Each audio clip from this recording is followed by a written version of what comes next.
बात करूंगा। एक युवा कहता है कि हम अपनी जान के दुश्मन को अपनी जान कहते हैं, हम अपनी जान के दुश्मन को अपनी जान कहते हैं, मोहब्बत की इसी मिट्टी को हिंदुस्तान कहते हैं।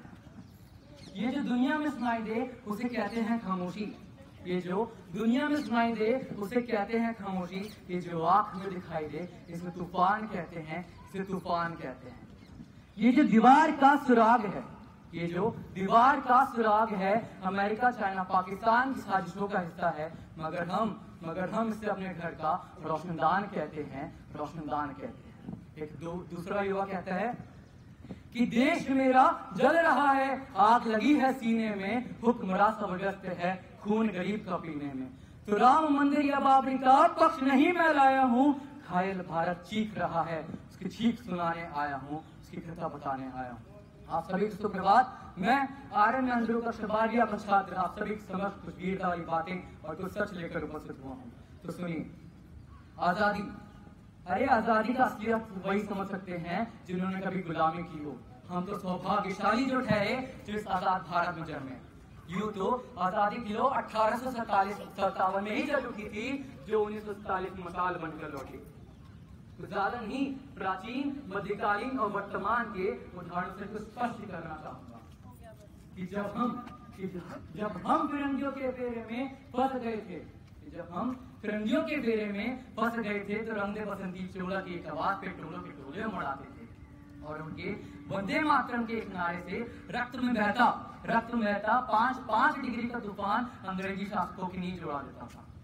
और 62, 65, 71 के युद्धों में अपना सुहाग दबा देने वाली एक विधवा की वेदना क्या कहती है कि प्यार भी भरपूर गया, मांग का सिंदूर गया, नन्हे ननियालों की लंगोटियां चली गई, छोटी छोटी बेटियों की चोटियां चली गई, बाप की कमाई गई, भाई की पढ़ाई गई। एक ऐसा विस्फोट हुआ जिंदगी में, पता चला ही नहीं जिसमें कई बोटियां चली गई। अरे वतन, अरे देश, आपके लिए तो एक आदमी ही मरा है, मेरे लिए तो मेरे घर की रोटियां ही चली गई, मेरे लिए तो मेरे घर की रोटियां चली गई वाले हालात पैदा हो जाने के बावजूद एक माँ अपने बेटे को सरहद पार छोड़ करके आती है, कहती है जा धज्जे उड़ा दो दुश्मन की जिसने तेरी तरफ आंख उठा के देखी। और देखती है उस पत्र में और देखती है उस खत में कि कहती है कि अम्मा ने लिखा है पत्र बड़े ही चाव से, कि अम्मा ने लिखा है पत्र बड़े ही चाव से, बेटे मेरे ना घबरा जाना, 1 इंच पीछे ना हट जाना, चाहे इंच कट जाना। और महोदय सच बताऊं तो हृदय तो उस दिन ही फट गया जब वही बूढ़ी माँ अपने बेटे के चित्रों को देखकर बोली, हे साहब भर्ती के समय तो 1 इंच कम नहीं लिया, आज मैं आधा शरीर कैसे ले लूं। और महोदय आज तो हमारा तिरंगा झंडा भी हमसे पूछने लगा है कि क्या बात है भारत, आज ये शान फहराने से ज्यादा कफन में दफनाने के काम आ रहा है। आज क्या कहेंगे, नहीं आप कैसे छुपाएंगे यह बोल। अरे मैं नहीं मानता कि व्हाट्सएप और फेसबुक की डीसी को 3 रंग में रंगा ही देशभक्ति है। अगर यदि आप कहेंगे कि वर्ष में 2 बार झंडा पकड़ना ही देशभक्ति है, तो मैं पूछना चाहूंगा आप सभी से और जवाब मांगना चाहूंगा कि उस फुटपाथ पे रहने वाले बच्चे के बारे में क्या कहेंगे जो ट्रैफिक की छाव में नंगे पांव में तिरंगा बेच रहा होता है। क्या यह उसकी देशभक्ति है? नहीं, यह उसकी देशभक्ति नहीं, उसके पेट की शक्ति है जो ये काम कर रहे हैं, मजबूर कर दे रही है।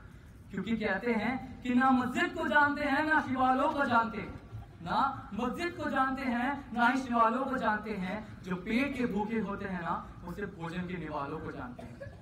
अपने देश के लिए एक समर्पण का भाव है देशभक्ति।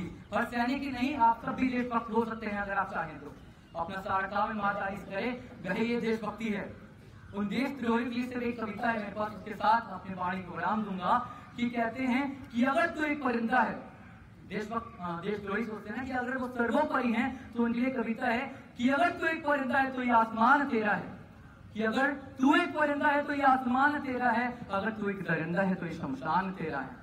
भाईचारे से रहना है तो रह इस जमीन पे, नहीं तो ये कब्र भी तेरी है, ये कब्रिस्तान भी तेरा है, ये कब्रिस्तान तेरा है। अंत बस यही कहना चाहूंगा कि ना ये मेरी सरकार है ना ये मेरा रब है, ना ये मेरी सरकार है ना ये मेरा रब है, ना बड़ा सा नाम है, बस गरूर इस बात का है कि मैं उस भारत का बेटा हूं और वो भारत मेरा है, वो भारत मेरा है। ये तो सिर्फ वादा ही सच है, पूरा सच फिर सुनाऊंगा। 15 अगस्त को लौटूंगा एक नाटक के साथ, आप सबकी उपस्थित चाहूंगा। धन्यवाद। जय हिंद, जय भारत।